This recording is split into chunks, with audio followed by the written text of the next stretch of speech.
July 1st, 2026. That is the date on the calendar that everyone in Ottawa is staring at with absolute terror. On the surface, it looks like a standard diplomatic anniversary. It is the scheduled review of the USMCA, the trade agreement that binds the economies of the United States, Mexico, and Canada. In a normal world, this would be a boring procedural meeting. Bureaucrats would shake hands, sign some papers, adjust a tariff here or there, and go home. But we are not living in a normal world anymore. And what is waiting for Canada in July 2026 is not a negotiation. It is an ambush. I have been analyzing the signals coming out of the US Treasury and the White House for months. And once you strip away the diplomatic noise, a terrifying pattern emerges. This isn't about trade. It isn't about milk or lumber or auto parts. Those are just the distractions. The reality is much darker and much more calculated. Donald Trump isn't planning to renew the trade deal. He is planning to rewrite the entire concept of Canadian sovereignty. What we are watching unfold right now is a trap that has been set with military precision. The goal is simple but devastating: to force Canada into a position of such desperate economic weakness by 2026 that it has no choice but to sign a deal that effectively hands over control of its energy, its borders, and its resources to Washington. If you think that sounds like hyperbole, you haven't been paying attention to the specific threats coming from Scott Bessent and the strategic moves against Mark Carney. This is the story of the annexation of an economy, and it is happening in plain sight. To understand why this is happening, you have to look at the timeline. The review is set for 2026. That is 18 months away. In the world of business, 18 months is an eternity. And that time gap is exactly what the Trump administration is weaponizing. They call it the investment chill. It is a psychological weapon, and it is brutally effective. Here is how the trap works. Trump's team knows that the one thing global investors hate more than taxes is uncertainty. Money is a coward. It runs away from risk. By loudly proclaiming that the USMCA might be canceled, that the border might close, that 100% tariffs are on the table, the US administration is sending a signal to every CEO in the world. Do not build your factory in Canada. Do not invest in Canadian mines. Do not put your money in Canadian banks, because in 18 months, that border might be sealed shut. The genius of this strategy is that Trump doesn't actually have to do anything yet. He doesn't have to sign a single executive order today. He just has to keep the threat alive. If a company is deciding between building a plant in Ohio or Ontario and they see this chaos looming on the horizon, they choose Ohio every single time. The result is that Canada begins to bleed cash. For the next year and a half, the Canadian economy will suffer a slow, agonizing suffocation. Capital flight will accelerate. The Canadian dollar will drop. Tax revenue will vanish. By the time Mark Carney walks into that negotiation room in July 2026, he won't be representing a G7 economy. He will be representing a bankrupt nation desperate for a lifeline. And that is the moment the trap snaps shut. That is when the U.S. negotiators slide a new deal across the table, a deal that demands total alignment on energy, security, and trade, a deal that turns a sovereign neighbor into a vassal state. This context changes everything about the conflict we are seeing right now between the U.S. Treasury and the Canadian Prime Minister. When you see Scott Bessent attacking Mark Carney, you are not watching a political spat. You are watching the dismantling of Canada's escape routes. Bessent's warning to Carney was chillingly specific. He told him essentially, don't pick a fight. But what he really meant was, don't look for other friends. This is the core of the conflict. Mark Carney, with his background as a central banker and his connections to the World Economic Forum, represents a worldview that believes in diversification. He wants to pivot Canada away from total reliance on the US. He is talking about 12 new trade deals. He is looking at Europe. He is looking at Asia. He is trying to build a safety net so that Canada can survive if the US relationship goes sour. The Trump administration sees this as an act of betrayal. In their view, North America is a fortress and Canada is inside the walls. You don't get to open the side gate for China just because you want to sell more soybeans. When Carney stood up at Davos and gave that speech about economic coercion, he was trying to rally the world against American pressure. He was trying to act like a leader of a middle power that has options. The American response was immediate and crushing. Bessent went on television and stripped away Carney's credibility, calling him a technocrat trying to play politician. He warned that these comments would backfire. That wasn't advice, it was a threat. The message was clear. If you try to pivot to China, we will destroy you before you even get the chance. And then came the 100% tariff threat. This is the stick that keeps Canada in line. The moment Carney mentioned a trade arrangement with Beijing, even a limited one, Trump escalated to the nuclear option. A 100% tariff on Canadian goods would not just cause a recession, it would cause a depression. It would wipe out the automotive sector overnight. It would turn Ontario into a rust belt within weeks. This puts Carney in an impossible position. He knows that relying 100% on the U.S. is suicide when the U.S. president is openly hostile. But he also knows that trying to leave the U.S. orbit triggers immediate punishment. He is trapped in a room where the walls are closing in and the floor is on fire. But why? Why go to these lengths? Why is the U.S. so determined to break its closest ally? This is where the story shifts from trade to raw power. The media keeps focusing on dairy quotas and aluminum tariffs, but those are small potatoes. The real prize is resources. We have to remember that Donald Trump views the world through the lens of assets. Years ago, he floated the idea of buying Greenland. People laughed. They thought it was a joke. It wasn't a joke. It was a statement of intent. He looks at North America and sees a vast treasure trove of resources: oil, water, strategic minerals, timber, that are currently controlled by a government in Ottawa that he views as weak and globalist. The America First doctrine has evolved. It is no longer just about protecting U.S. factories. It is about securing the supply chains for the next century. The U.S. needs Canadian oil to remain energy dominant. It needs Canadian hydropower for the AI data centers that are consuming electricity at an exponential rate.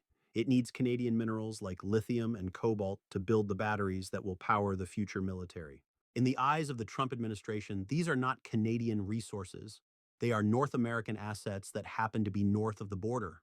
The goal of the 2026 review is to secure U.S. control over these assets. The new deal they want to force on Canada will likely include clauses that make it impossible for Canada to restrict exports of energy or water to the U.S., regardless of domestic needs. It creates a unified energy security perimeter where Washington calls the shots. To get there, they need to weaken the industries that currently control these resources. Look at what is happening with lumber. The U.S. Department of Commerce didn't just maintain duties, they nearly doubled them, raising the rate on softwood lumber to almost 15%. On paper, this is an anti-dumping measure. In reality, it is a siege tactic. Forestry is one of Canada's most important industries. By jacking up these tariffs now, 18 months before the negotiations, the U.S. is purposely bleeding these companies dry. They are forcing layoffs. They are forcing mill closures. They are driving the valuation of these Canadian assets into the ground. Why? Because when the industry is on its knees, it is easier to dictate terms. It is the starve the beast strategy applied to an entire sector. By 2026, the Canadian forestry lobby will be begging Ottawa to sign any deal just to stop the pain. They will accept U.S.-style privatization or management rules if it means survival. Then there is the defense angle. This is the lever that Trump uses to frame the moral argument. He paints Canada as a freeloader, a country that enjoys the safety of the U.S. nuclear umbrella while spending pocket change on its own military. And frankly, the numbers make it easy for him. Canada's defense spending is lagging woefully behind the NATO target of 2%. For years, Canadian prime ministers have been able to smile, nod, promise to do better, and then do nothing. That era is over. The 2026 trap links trade access directly to defense spending. The ultimatum forming in Washington is brutal. You want tariff-free access to the American consumer? Then you pay your protection money. The demand will be for Canada to hit that 2% target immediately, not in a decade. And here's the kicker. They will be expected to spend that money on American weapons, American jets, American missile systems. This forces the Canadian government into a budget crisis. To find that kind of money overnight, they would have to gut their own social programs. They would have to take billions away from healthcare or housing or education and funnel it into the U.S. military-industrial complex. If Carney refuses, Trump can simply say, "Fine, you are a security risk. The border is closed." It is a shakedown, plain and simple, but it is framed as fairness, which makes it very popular with the American electorate. Now, let's look at the escape route that Carney is trying to build and why it is failing. Mark Carney is not stupid. He sees this coming. That is why he is scrambling to sign these 12 new trade deals. He is trying to diversify the portfolio. He is trying to tell the world Canada is open for business, even if America is closed.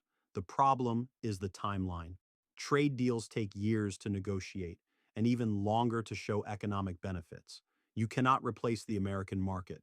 The US takes 75% of Canada's exports. You can't just ship that much oil and aluminum to Germany or Japan tomorrow. The infrastructure doesn't exist. The pipelines go south, not east or west.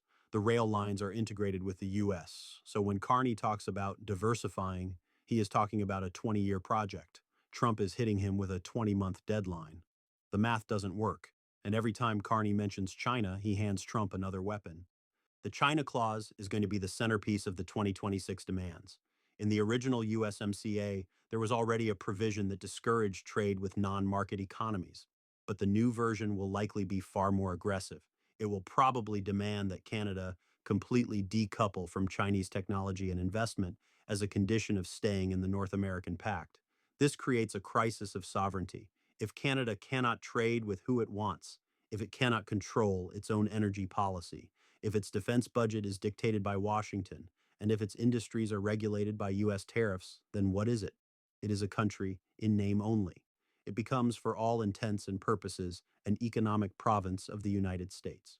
This brings us back to the psychological aspect of the investment chill. The damage is happening right now as I speak. Every day that this headline stays in the news, another project in Alberta gets canceled.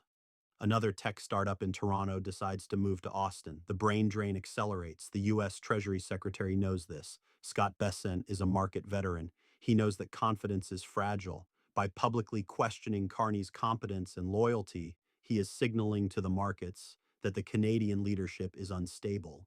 He is isolating Carney, making him look like a rogue actor who is endangering his own country's economy by picking a fight he can't win. It is a classic divide and conquer tactic. They are trying to turn the Canadian business community against their own prime minister. They want the CEOs in Toronto and Montreal to call Ottawa and scream, just give Trump what he wants. Stop talking about Davos and save our factories. If they succeed in breaking that internal unity, Carney is finished. He will go into the 2026 talks without the backing of his own economy. He will be weak, isolated, and desperate. And that is exactly where Trump wants him. The termination threat is the ultimate leverage. Most people assume that if the review fails, the old deal stays in place for a while, but the uncertainty alone is enough to destroy the foundation. The USMCA has a sunset clause. If it isn't renewed, it sets a clock ticking toward expiration. That ticking clock is the sound of an economic time bomb.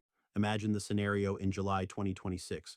Canada has spent 18 months bleeding capital. The deficit has exploded because of the lack of investment. The forestry sector is bankrupt. The auto sector is paralyzed by fear of tariffs. And then the U.S. delegation walks in and says, "We are ready to terminate the deal unless you sign this new one." The new deal, let's call it the annexation accord, would likely strip away the dispute resolution mechanisms that Canada fought so hard for. It would remove the protections that stop the U.S. from bullying Canadian companies. It would cement the U.S. advantage permanently. Carney would have two choices. Choice A, refuse, let the deal collapse, and watch the Canadian economy disintegrate into a depression that would make the 1930s look mild. Choice B, sign the deal, save the economy, but effectively end Canada's independence as a sovereign nation. It is a checkmate. What makes this truly historic is that it is happening without a single shot being fired. This is modern warfare. It is fought with tariffs, with bond yields, with press releases, and with anxiety. The battlefield is the boardroom and the stock exchange. The tension we are seeing now, the Davos clash, the insults, the threats, is just the opening skirmish. The real war is the silent strangulation of the Canadian economy over the next year and a half. I want you to watch the Canadian dollar closely in the coming months. Watch the announcements from major manufacturers. Watch the forestry closures. You will see the lifeblood of an economy being drained away, drop by drop. This matters because it signals the end of the friendly neighbor era. The longest undefended border in the world is becoming a jagged line of conflict. The assumption that the US and Canada are inseparable allies is dead. They are now competitors, and one competitor has a boot on the other's neck. Mark Carney is trying to fight back with rhetoric and diplomacy, believing that the old rules of international order still apply. He believes that agreements matter, that sovereignty matters, that the world will stand up against coercion. But the harsh reality is that in a raw power struggle, ideals don't count for much. The US has the market size, the US has the capital, the US has the leverage, and the US has a leader who is willing to use all of it to get what he wants. As we move closer to 2026, the pressure is only going to increase. We will see more threats, more tariffs, more public humiliations. The investment chill will turn into a deep freeze. The tragedy for Canada is that they can see the trap. They know exactly what is happening. But knowing a trap is there and having the strength to break out of it are two very different things. The walls are closing in, the clock is ticking, and the door is locked. July 2026 isn't just a date on a calendar, it is the deadline for the survival of a nation's sovereignty. And right now, it looks like Canada is running out of time. The script has been written in Washington, and Ottawa is being forced to play its part in a tragedy of its own making.